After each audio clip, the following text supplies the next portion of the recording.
Cuba, it's me! Welcome to episode 83 of The W.I.L.L.I.W Show, which stands for Wrestling is Life. Life is Wrestling. Now today, I want to talk, discuss, debate what feature of being a good wrestler makes you the best. What do they look for first? What is most important? I mean, obviously everybody wants to be the total package, but if you could pick, is it more important to have charisma?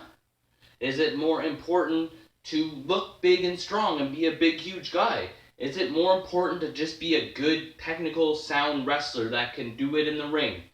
I guess it depends. Where are you looking to go? Are you looking to go to Japan or WWE? I know Vince has always really liked the bigger guys, and I think just about everybody does. They look bigger and stronger. They're someone that you wouldn't want to mess with outside the ring, and it's just more impressive when they can do athletic feats.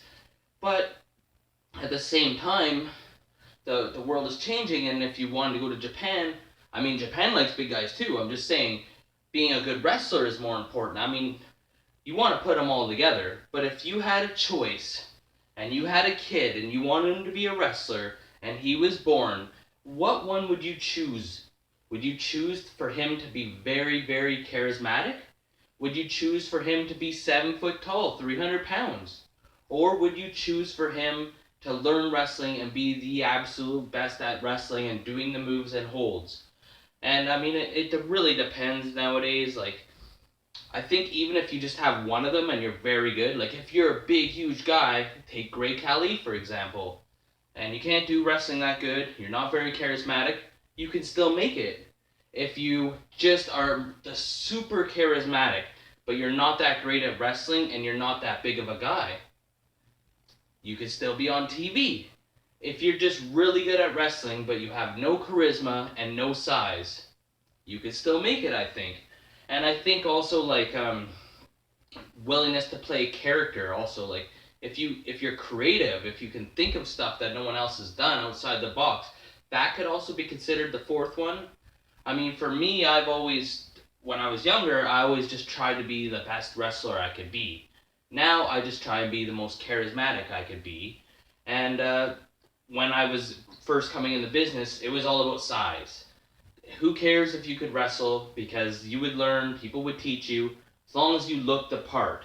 Now, times are changing. Now it doesn't matter. As long as you got the heart and the will to be a wrestler, you can make it. But what is the most important one? I mean, I know they're all important, but what would be your first pick? Like for me, I would say size, because I think you can teach wrestling over the years and times, and maybe even teach charisma a little bit, or force it out of people.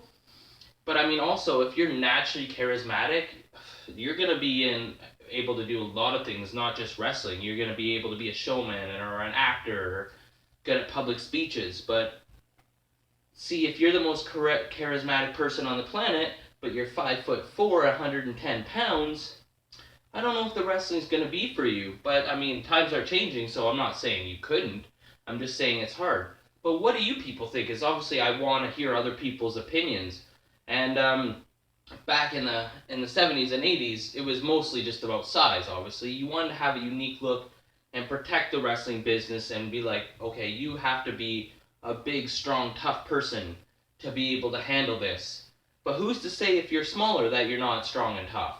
Which I think that it doesn't matter. People are stronger. It just depends on their size. And also, you can work at it. If you work out for 10 years and you're really dedicated, you're going to get bigger and stronger and have a nicer body. But so, what is the most important one is basically what I'm getting down to. If you have just one of the three, you can eventually get to the top, I think. But it's also, see, depends what I'm talking about here. But if you say, what is the most important thing to have in the wrestling business to make it? Well, I think it would also have to be, who do you know? Because that's kind of, it's a very clicky business, and it's also about what do you have on your resume. If you work for certain promotions, that's going to look better on a resume if you're trying to get signed to a bigger promotion than it is just working the relatively unknown indies. But also, like, if someone was Charlotte Flair and someone looked exactly the same as Charlotte Flair with the same athletic background, obviously WWE would push the real Charlotte Flair a little bit ahead. Not saying the other person wouldn't make it, because remember, it's the same person. but just they weren't related to Ric Flair or his daughter. It would just be a little tougher for him, they or her.